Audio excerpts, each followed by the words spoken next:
Well, we've just been down to speak to Eddie Howe at Newcastle United's Media Centre this morning. The Magpies still having to wait until Monday night before they can get back underway after the international break. But Eddie Howe at least able to catch up with us this morning. And obviously the big news really for Newcastle was the injuries, and is Callum Wilson going to be ready to play? The news is he's going to be able to train today, and then he's going to be assessed before that game against West Ham. Remember, Callum Wilson has an unbelievable record of scoring against West Ham for both Bournemouth and Newcastle United. So really, to get him on the pitch or even get him on the bench would be a huge achievement for Eddie Howe. Hasn't played since May, so he's going to be assessed after training a day. He's been in the Middle East for treatment. He's had this back problem which has kept him out of the whole season so far. So really, it'd be really important to see him back in action. Kieran Trippier is said to be slightly further ahead in terms of his injury. He picked up a hamstring injury, remember, against Everton in that 0-0 draw. And now Newcastle want him back available as well. It brings so much from set pieces. Not too much pressure to get him in the actual starting lineup, given Tino Livramento is playing so well at the minute. But I think ultimately Newcastle fans know that the better squad Eddie Howe has got to pick from, it's going to make the season so much easier going forward. I think really, if you look at Eddie Howe's starting 11 so far this season, it's never been a settled pattern. That's one of the things I asked him at his press conference today. Do you know your best 11? Or does that not even exist now, a best 11, because of the squad game in the Premier League?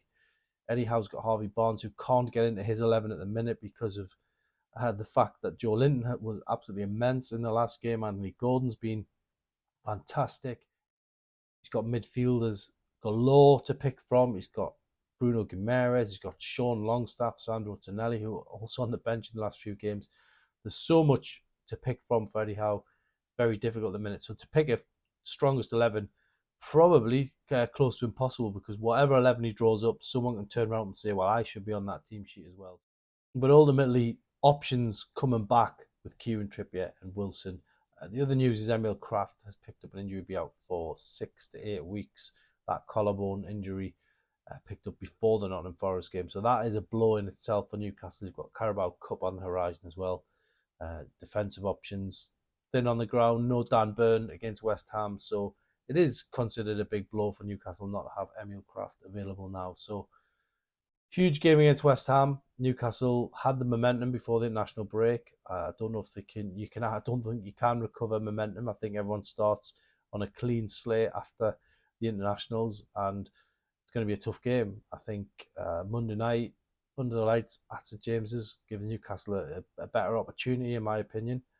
And really, this game has all the hallmarks of a Monday night classic. There's been a few down the years when we played West Ham on a Monday.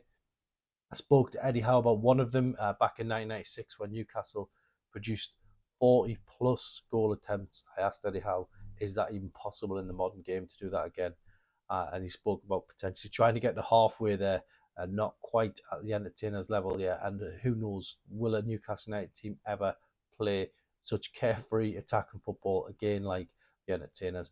We'll have to wait and see what the future holds on that one. But a good press conference all round. Eddie Howe in good spirits, looks very focused, determined to get back on with things. And that big game against West Ham kicks off at 8 p.m. on Monday night.